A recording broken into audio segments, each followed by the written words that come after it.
Alam niyo po, hindi sila nagbubuhat ng sariling bangko, pero ako lang po yung Pilipino na admitted doon sa tinatawag na list of counsels ng ICC. Kami po yung mga abogado na po pwedeng humarap sa ICC. At sa ngayon po, kahit sa isang pa lang Pilipino, ako dyan sa listahan na yan. Bakit po sinasabi natin na hindi po pwedeng litisin si dating Presidente Rodrigo Roa Duterte ng ICC? Kasi nga po, tayo po ay bumitiw na sa ating pagiging miyembro ng ICC. Kailan ba nagiging epektibo ang pagbibitiw ng isang bansa sa ICC? Yan ba ho ay agaran? Hindi po, dahil nung naunang kaso ng Nicaragua versus US, nung dinimanda ng Nicaragua ang US dahil pinapatay niya yung mga gobyerno ng Sandanista na tingin ng Amerika ay mga komunista, ang sabi ng hukuman, hindi ka po pwedeng umalis ng ura-urada. Kinakailangan magbigay ka ng sapat na panahon. Now, dahil po sa ruling nito ng Nicaragua versus US, nagkaroon ng provision sa ICC. Oo, po pwedeng umalis ang kahit sinong bansa sa ICC, pero yan po yung magiging epektibo matapos ang isang taon. Matapos mo i-deposito yung iyong instrument of ratification. Sisimplihan lang natin ang mga dates. Tayo po ay nag-deposit ng instrument of ratification na tayo bumibitiw na sa ICC 2018. Naging epektibo po yan ng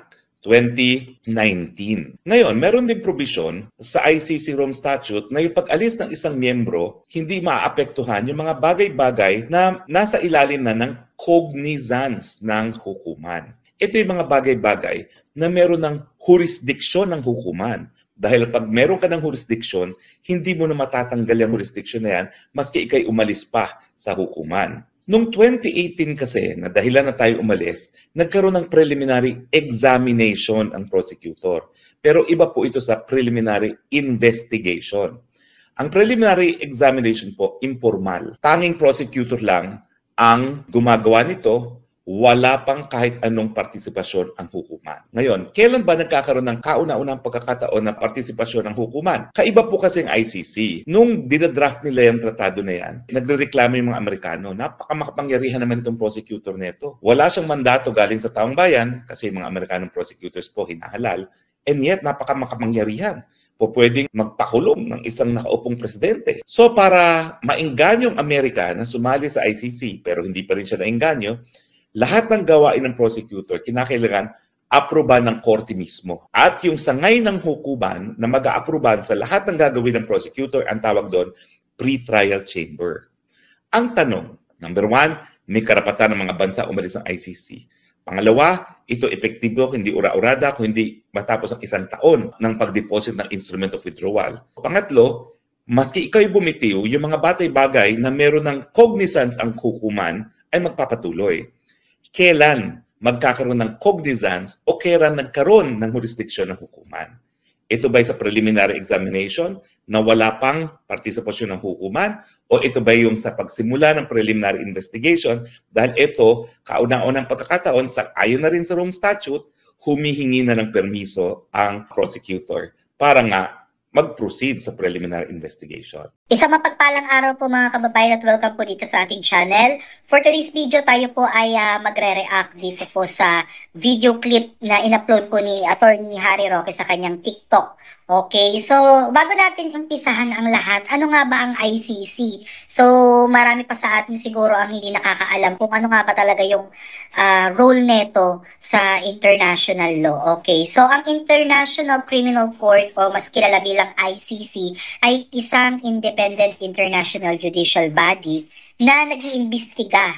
Okay? Nag-iimbestiga po sila at nagpo-prosecute sa mga individual para sa genocide na kaso, crime against humanity, war crimes, and war of aggression. So, maraming mga bansa po yung kaanib ng ICC. Pero ang Pilipinas po ay nag-withdraw na po, no?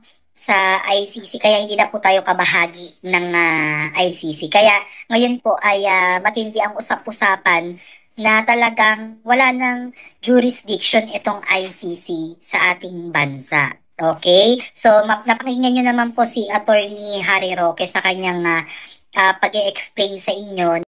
So, alleged pa lang ito mga kababayan at hindi pa naman napapatunayan na guilty po ang ating dating Pangulo. Okay, so pagpapatuloy po ng video na to ay pakinggan po natin, no, mga kababayan, yung pag-explain po ni Attorney Harry Roque dito po sa naging issue ng pagkakadakip o pagkakaaresto po ni dating Pangulong Duterte. At mamaya-maya lamang po ay magbibigay po tayo ng personal insight natin or opinion natin dito po sa napapanahong issue sa ating bansa. So panoorin na po natin.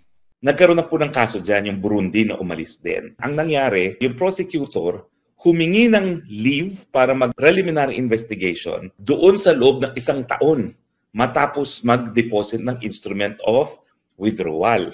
So ang sabi ng hukuman, meron ng jurisdiction ang hukuman kasi yung request for preliminary investigation sa loob ng 1 taon pagka-deposito ng instrument of ratification. Ganito bang nangyari sa Pilipinas? Hindi po.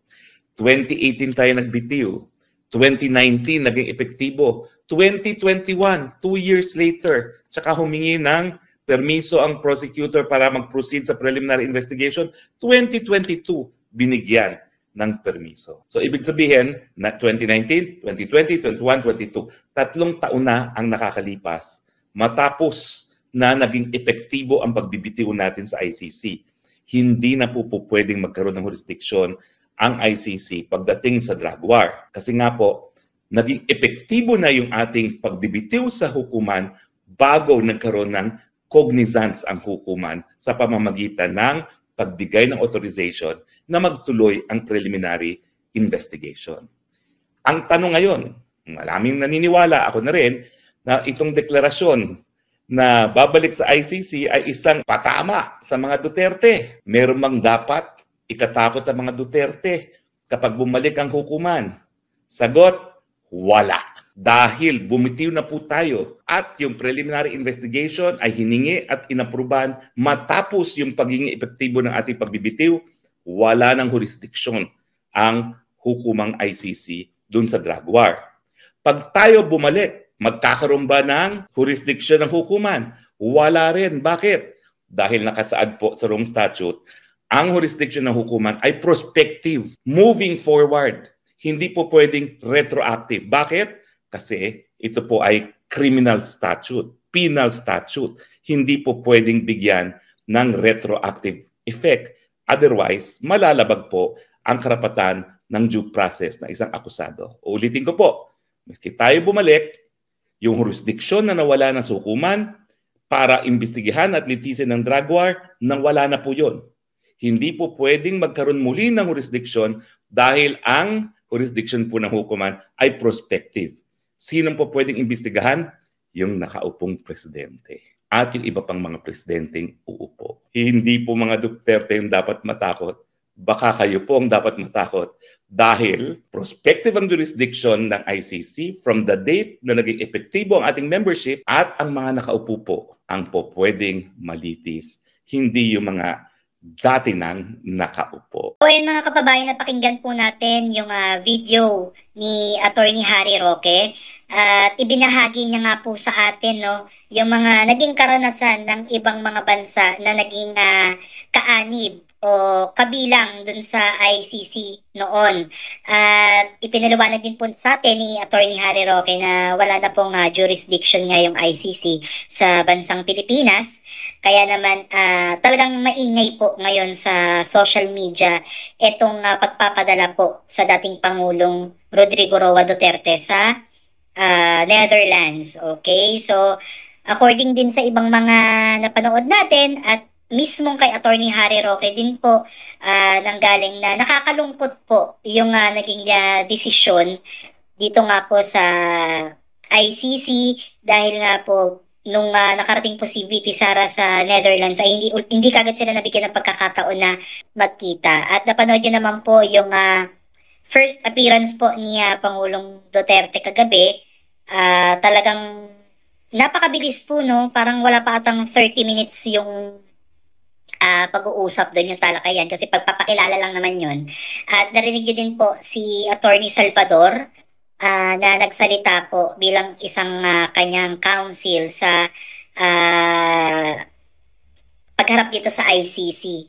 At ayun lang, yung personal natin dito, insight at opinion. So, para sa akin, talagang hindi dapat na ipinadala si Pangulong Duterte sa ICC. Dahil syempre, bilang isang mamamayang Pilipino, alam naman po natin na ang bansang Pilipinas po ay may sariling batas, may sariling hukom na kung saan ay tayo po ay namumuhay sa bansang may soberanya. Kaya sana hindi binaypass yung ating yung ating soberanya dahil isang pagpapakita lamang ito na parang mahina yung ating bansa pagdating sa ganito. At tayo naman ay may pangulo, may gumagana naman po yung ating justice system dito sa Pilipinas at hindi naman talaga tayo totally na inabandona ng gobyerno. Talagang may justice system po sa ating bansa. At lahat po yan ay gumagana. Magmula po yan sa ilaliman. Ayan, magmula sa barangay, sa Municipal Trial Court, RTC, Regional Trial Court, may Supreme Court. So, gumagana talaga yung ating justice system. Just so happen na ito nga po yung nangyari na marami naman po nakakapagsabi hindi lamang po ako na yung nangyari nga daw po kay Tatay Digong ay isang kidnap.